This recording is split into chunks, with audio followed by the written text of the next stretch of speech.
we're going to look at just some more examples of reviewing for this logic quiz.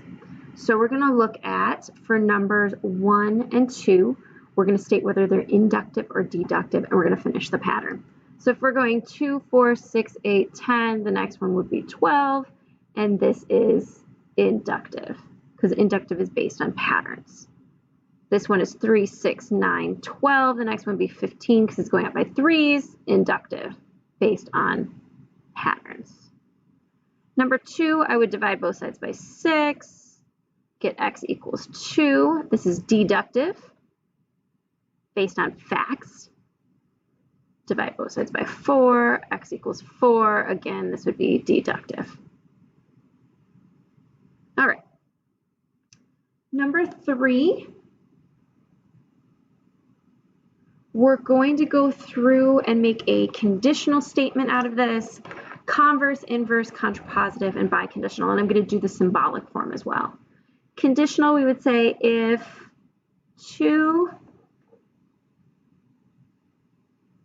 segments are congruent, then they have the same measure. Excuse me, the same length. And we just did P to Q. Converse. If 2 segments have the same length,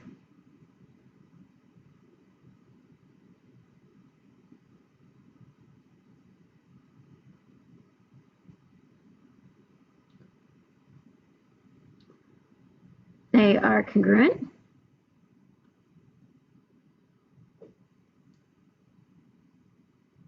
Q to P. Inverse, if 2 segments are not congruent, they are not the same length. And this little squiggle line means not P to not Q. Contrapositive, if 2 segments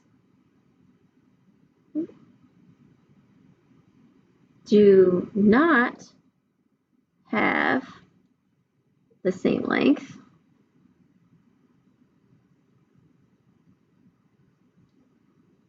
then they are not congruent. Not Q to not P. Biconditional, remember the conditional and the converse must both be true. To do a biconditional statement, these two are both true. So I can say my biconditional statement, 2 segments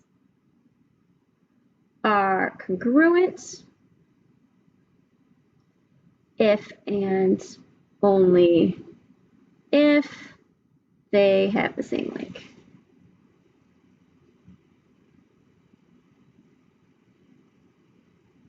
And that symbolic form is P if and only if Q. And that should be it. It should be just an example of everything you guys will see on your quiz.